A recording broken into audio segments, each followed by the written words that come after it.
Before I begin, I have two questions that I want you to ask yourself and answer.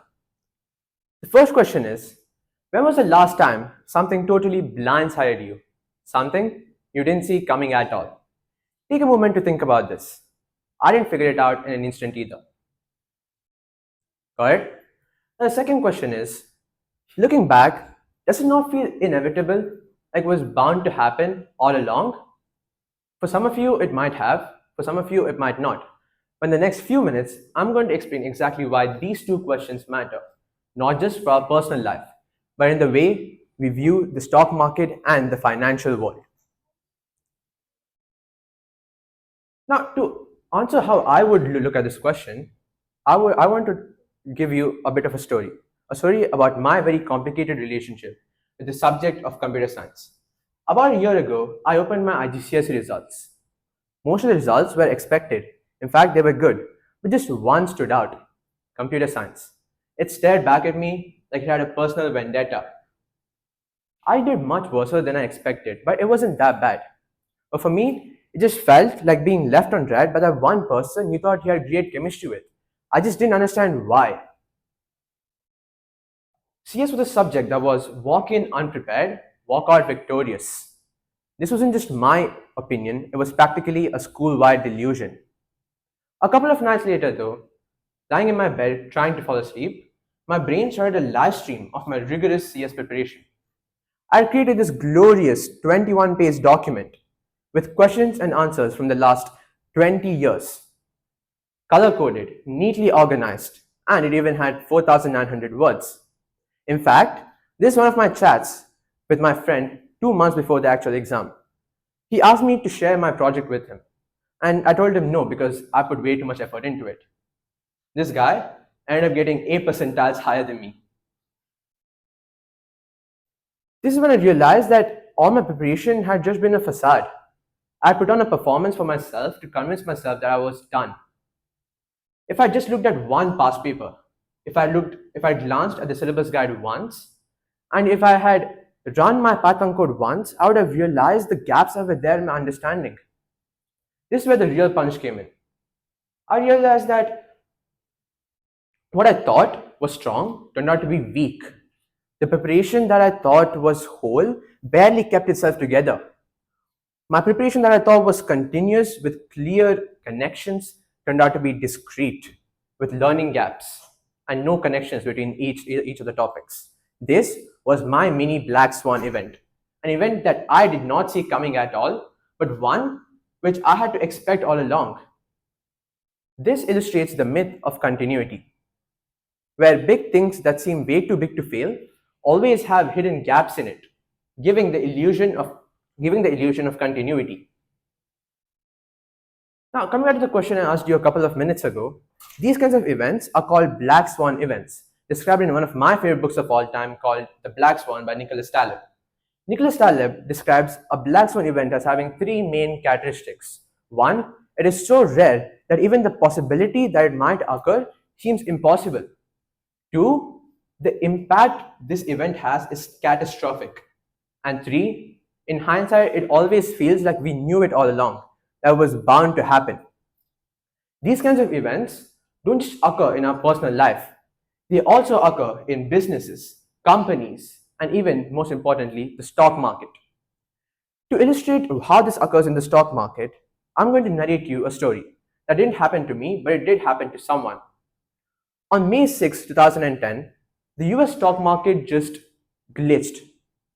It was one of the most bizarre, mysterious financial stories that I have ever come across. In a matter of minutes, big name companies such as Apple and Accenture dropped by nearly 90%.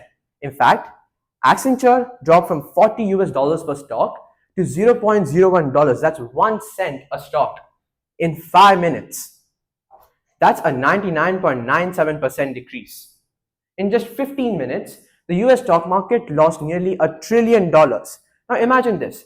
If a military jet reeled out $1 trillion bills at the speed of sound, it would take that military jet 14 years to completely reel out that entire pile of cash.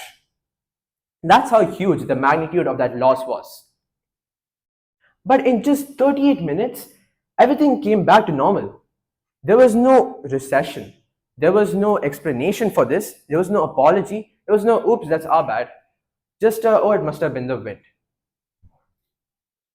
This was termed as a flash crash, or Wall Street speak for something really bad happened here and we'd rather not talk about it. This was the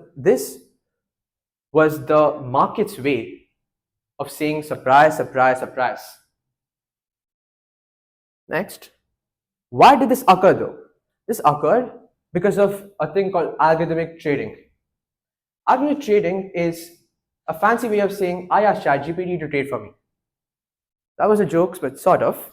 In reality, algorithmic trading takes in multiple variables, such as a stock's previous price, their total revenue, their net profit, and their organization changes. And it spews out two results. One, of either a stock going up from a certain point or down from a certain point. And the higher the probability of that stock moving in a particular direction, the higher the chance that that program is going to invest into that stock. But this is a fundamental problem. You see, these programs are trained on past data that does not have flash crashes, that do not have black swans. So when these programs actually do encounter such black swans, they don't know what to do because they aren't coded for it. So in this case, they could either make a situation worse by investing further into that stock, or they could do nothing at all. But they're still used today. Why? Because they're smarter, they're better, and they don't bring the panic that human brings to the table. Sounds smart, right? And yeah, in reality, no human trader could ever keep up with the pace of algorithms. But what happens? In 2025, more than 50% of all global stock trades are done by algorithms. They're the big dogs now. They own the market. But what happens when things go wrong like they did in 2010? Does the big name companies that have built that algorithm take accountability for it? No, they're too big. The government's going to protect them. They're not going to fail. Is it the programmer, the quant, who has made that algorithm? No, he's probably sipping coffee in another time zone with his match basically saying, hey, it's the algorithm, man. It's on me. I can't do anything about it. So who does get affected? That's us, the common man, the small fish, the ones who don't have a server farm, the ones who don't have a math PhD, and the ones who definitely don't have a plug directly connected to Wall Street. So why can't human traders ever keep up with algorithms? To illustrate this, I'm going to explain a concept called the fractal market hypothesis. The fractal market hypothesis states that the entirety of the market is not moved by just one type of investor. There are pension funds, day traders, and finally the algorithms. You can keep zooming in from months, days, seconds, and there's still always another trade happening, but it just gets more chaotic. The chaos that the thing that seems like chaos to one might look like gold mine to another. The seconds graph is where algorithms exploit. But time in the market acts like a continuum. The market is like TikTok on your phone. Some people scroll once a month. Some people scroll every day. And then there are bots who comment and like on a post before it's even up. The person who scrolls TikTok once a day can never keep up with the brain rot like the person who scrolls TikTok every second, right? And this is exactly what happens in the stock market.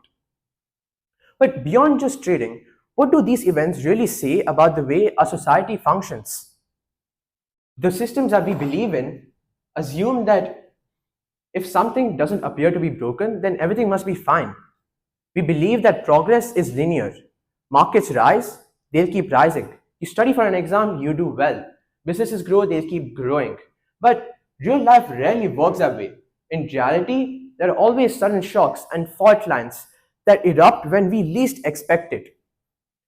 The markets, the systems that we believe in, schools, technology, companies, are all based on this dangerous assumption that if nothing appears to be broken, then everything must be fine.